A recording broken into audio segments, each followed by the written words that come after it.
أعوذ بالله من الشيطان الرجيم. بسم الله الرحمن الرحيم.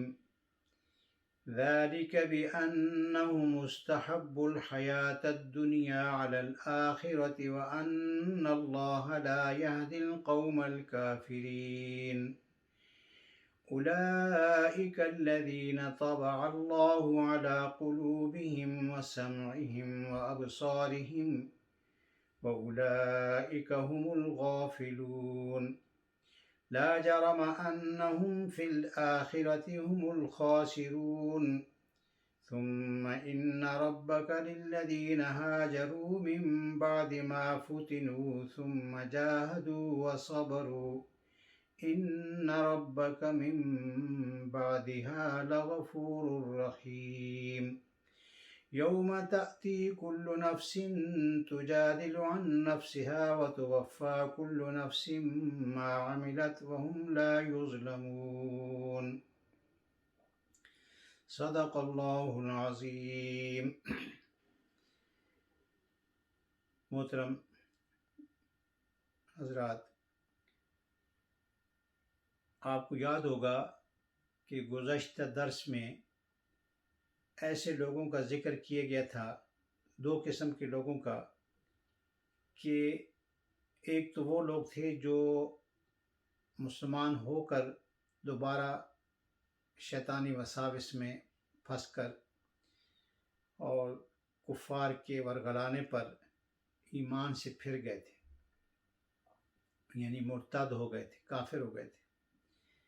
اور دوسرے وہ لوگ تھے جو حقیقت میں صاحب ایمان تھے، لیکن کفار کے مظالم سے تنگ آ کر انہوں نے کچھ ایسے کلمات کہہ دیے تھے زبان سے جو کہ اسلام کے خلاف ہیں. تو ان دونوں لوگوں کا ذکر کیا گیا تھا، اور یہ بھی بتایا گیا تھا کہ جو لوگ اسلام لانے کے بعد شیطانی وساوس میں آ کر اور کفار کے ورگلانے پر انہوں نے ایمان سے وہ پھر گئے تھے، ان کو تو سزا ہوگی اور ان کو شدید ترین جہنم کا عذاب ہوگا. عذاب عظیم ان کے بارے میں لفظ استعمال کیا گیا. لیکن دوسرے وہ لوگ جو تھے جن پر مظالم ڈھائے جا رہے تھے، اور انہوں نے مظالم سے تنگ آ کر زبان سے صرف کفار کی مرضی کے مطابق کچھ الفاظ کہہ دیے تھے، لیکن حقیقت میں ان کے دل ایمان سے منور تھے. ایمان کی روشنی ان کے دل میں موجود تھی، صرف زبان کی نوک سے انہوں نے وہ الفاظ کہے تھے جن پر اس کے باوجود ان کو اس کی تکلیف تھی، اور انہوں نے حضور اکرم صلی اللہ علیہ وآلہ وسلم کی خدمت میں جا کر عرض کیا اور روک کے عرض کیا کہ یا رسول اللہ صلی اللہ علیہ وسلم، ہم نے مظالم سے تنگ آ کر یہ الفاظ کہے ہیں. یہ حضرت عمار بن یاسر کا واقعہ ہے.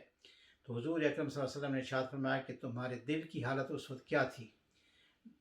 تو حضرت عمار بن یاسر نے کہا کہ یا رسول اللہ، میرا دل تو اس وقت بھی ایمان کی روشنی سے منور تھا اور اب بھی ایمان کی روشنی سے منور ہے، بس صرف زبان سے الفاظ کہے تھے.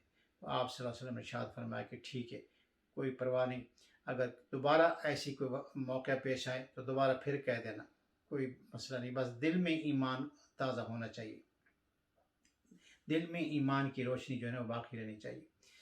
تو آج جو آیات کریمہ تلاوت کی گئی ہیں، ان میں یہی بات فرمائی جا رہی ہے کہ جن لوگوں نے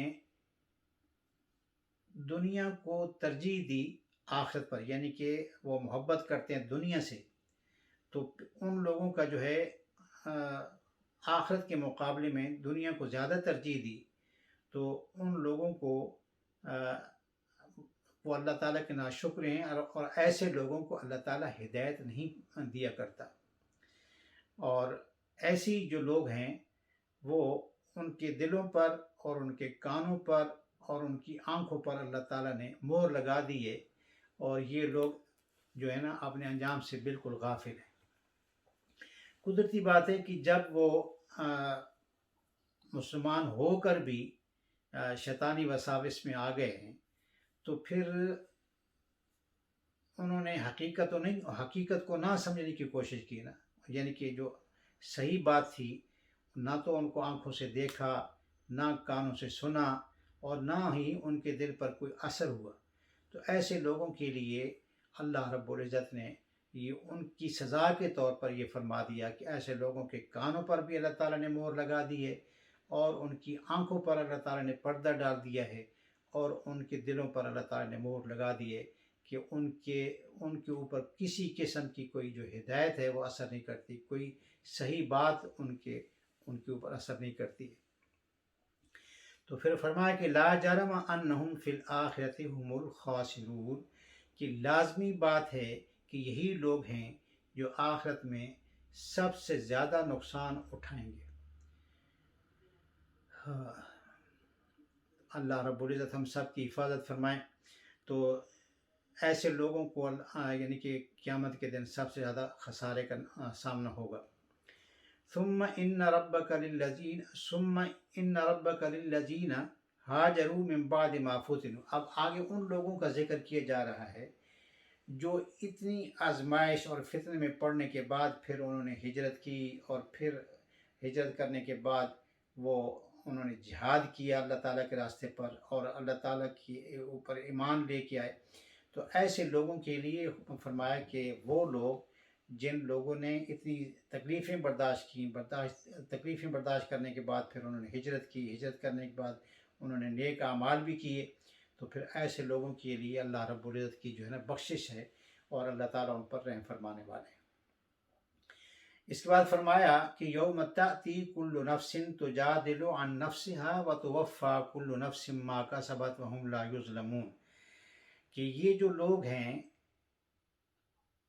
दोनों किस्म के लोग, तो ये हर आदमी अपने अपने आमाल को लेकर जब अल्लाह रब्बुल इज़्ज़त की बारगाह में हाजिर होगा, तो मुख्तलिफ़ किस्म के लोग जो हैं वो अपने आमाल पर जो है ना वो झूठी किस्म के जो है ना वो उज़र पेश करते हुए आएंगे। अब ज़ाहिर है कि अल्लाह रब्बुल इज़्ज़त जो दिलों के भेद जानने वाला है, और अल्लाह ताला ने ज़ाहिरी तौर पर कानून को और इंसाफ को बरकरार रखने के लिए इंसान के साथ दो फरिश्ते मुकर्रर कर रखे हैं जो उनकी नेकियां भी लिखते हैं और बुराइयां भी लिखते हैं। तो ऐसे लोग कहाँ झूठ बोल सकते हैं अल्लाह रब्बुल इज़्ज़त के सामने, लेकिन वो बज़ाहिर जो है वो ऐसे झूठे बहाने पेश करेंगे अल्लाह रब्बुल इज़्ज़त के सामने, लेकिन अल्लाह रब्बुल इज़्ज़त जो है वो सब जानते हैं। इसलिए फरमाया कि ये सब कुछ उस दिन होगा जब हर शख्स अपने अपने दिफा की बातें करता हुआ आएगा, और हर शख्स को उसके सारे अमाल का पूरा बदला दिया जाएगा। न किसी पर जो है ना किसी किस्म का जुल्म कोई नहीं होगा।